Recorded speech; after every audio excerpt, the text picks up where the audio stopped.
All right, welcome to investor.net, where we are all about co-investing with other people who are looking at great opportunities for themselves and their portfolios. We're going to talk today about DeepSeek, the new AI model out of China, and what is going on in terms of how that is affecting the markets, what the situation is, etc. I think it's super cool. I did another video that I was talking a little bit about the AI investment thesis, and so that's kind of somewhat of a backdrop here where I was talking about the value destruction in models. It's something I've been talking about since, I don't know, 2 months ago or something, is just the lack of value capture in the frontier models. And I think DeepSeek definitely reinforces this idea. You essentially have a case where what has happened? You've had this player come into the market and they've said, hey, we can produce what you guys are producing at approximately 1/10 the cost. That's really destructive. What were the consequences? Supposedly in the market, what they say is that Nvidia lost 600 billion in valuation. You had energy stocks in uranium, et cetera, drop. You had like this broad attack. Now I tend to have a bit of a different view on that. First of all, of course, the real reason that Nvidia went down is Jim Cramer of Mad Money said that it looked like it was going to be breaking out a week before. So the inverse Cramer, always the way to go. Cramer, very, very bad. You can't, he's called that he likes Bitcoin now, I think. So, probably good to get out while you can. I think he said SoFi is, he expects it to do well. So another one probably to get out of. Quite nuts.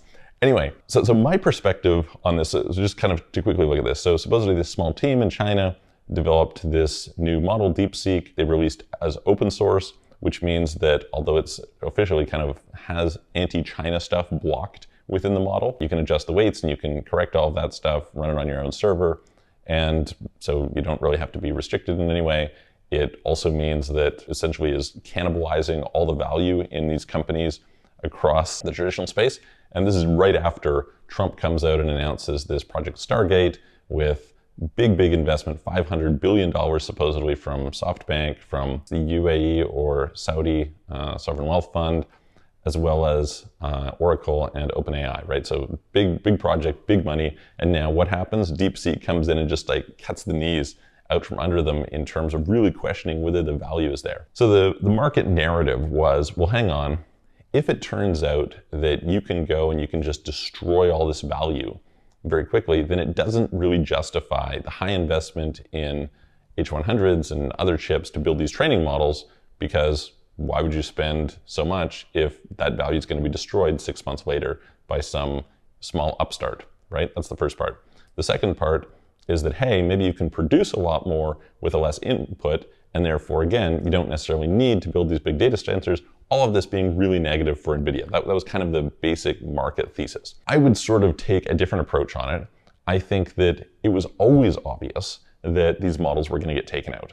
Okay, the value of frontier models is going to near zero. That was never the exciting part.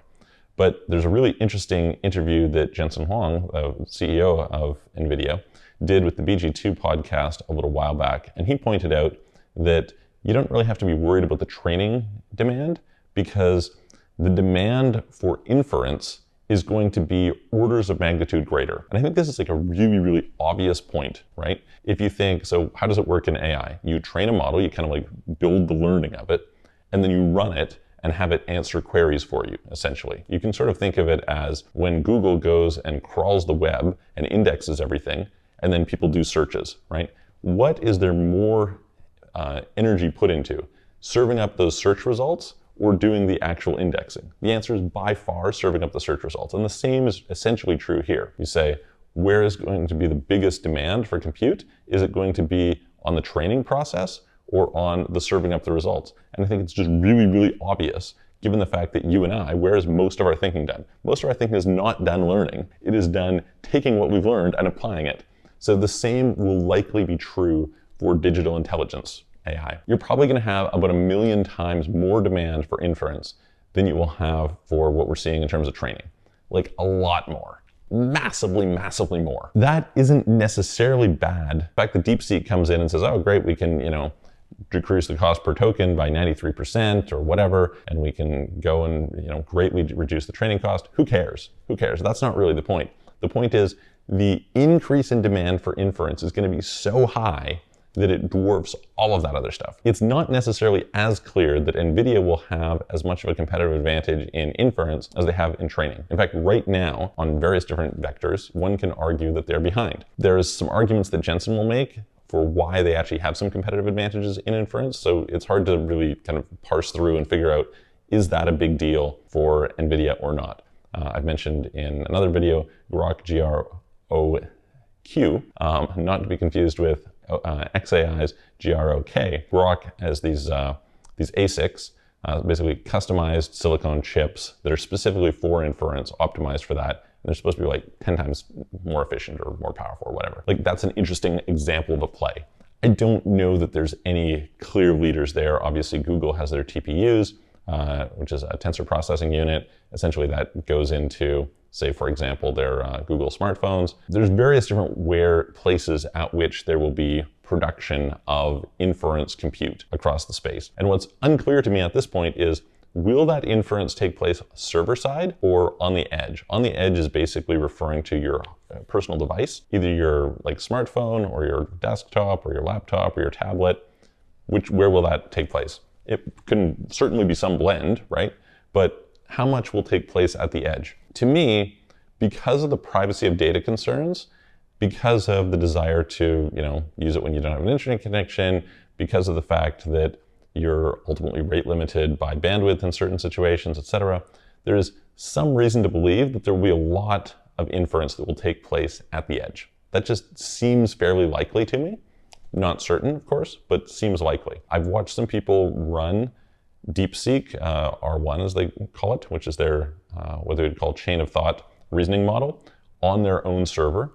It needed a pretty beefy server to be pretty quick. I think they were using like 196 gigs of GPU memory with 128 threaded processor, some pretty high spec system that wouldn't be what you would have at your home. Now, what that may mean is that may drive more demand for upgrading laptops, getting home computers, upgrading phones, upgrading tablets, etc., in order to be able to process more quickly. Because it's not just about can you do it, it's also about how fast you can do it. The other way of doing it is just saying, no, it's going to basically be like a utility. We'll have some centralized data center which will have just enormous processing power, and we'll serve all the queries there. Again, that's like unclear, but regardless, you definitely need some sort of hardware that is going to serve up these inference compute in order to make it really, really useful. So to me, the logical conclusion I saw from all of this was, yeah, this is really obvious that this was going to happen, that you weren't going to have the value of these frontier models, but that the real value is going to be in the inference part. Who is it who's going to benefit the most from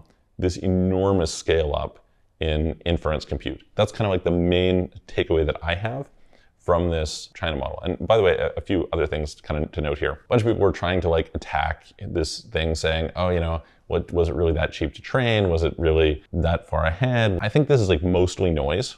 That's kind of my assessment of it. A few reasons for this. For one, they say, all right, well, the training cost could have been higher. Maybe they had some big system. I think the big system argument doesn't really hold water, because where's the data center they use to train it? Like, these are really powerful data centers that are needed for this, pointed out to me.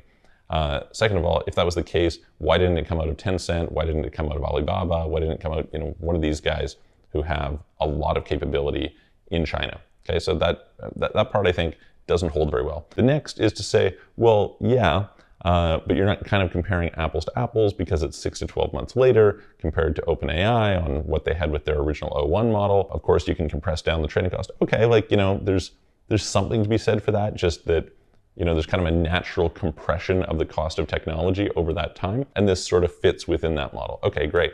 That's somewhat fair, but it doesn't change the fact that you just destroyed all this value of this model. The other thing that I had a bit of an issue with it is, if you say, okay, well, you can compress this cost. Well, why isn't the cost for GPT-4o1 so much cheaper, if that's the case? Like, why are they paying so much? Why do they have to charge $200 per month? And, DeepSeek can come out and charge like basically nothing or very little, relatively speaking, for the same sort of outputs, if this is the case. So to me, they clearly did find some ways to optimize. They clearly did get ahead, and it sort of feeds into that. So that's, to me, the main idea behind thinking of, all right, well, this model is probably, it just it is, I don't think you can clearly deny the value of what was built, and I don't think you can clearly deny what's come out of China. And that kind of brings me to my last point, which is I have been saying for a while now that I believe the US trade, it has gotten overcrowded. So kind of post the Trump election, there's just enormous enthusiasm pouring into pouring into the US. And I think like, okay, great, nothing wrong with being bullish on the US to some extent, but if that trade is overcrowded, then you can do badly on it regardless. And so late December, early January, I started pulling funds from US dollars, converting them to Canadian dollars, doing some investments in Canada. I have about 20% of my liquid stock portfolio invested in Chinese stocks at this point. I think that just, kind of from a rotation standpoint, what is smart is to look for the less crowded trades where there might be something that is underpriced that you can go and you can catch that wave and do really well on. And so to me, the real damage that was done to the market through this DeepSeek thing was essentially running a stake into the concept of American exceptionalism. Essentially saying like, America is the only ones who can do it. Well, look, China can do it. So there is legitimate competition out there. And it's like, whoa, hang on, like maybe we're too heavy on this US thing and maybe we need to recalibrate. And so that's kind of my perspective. Would love to hear from you guys. Put it in the comments below. Go and check out investor.net if you're interested in joining our co-investing community. Would love to have you have some conversations. I would love to hear what your thoughts are on all this as it emerges. And I will look forward to seeing you on the next video.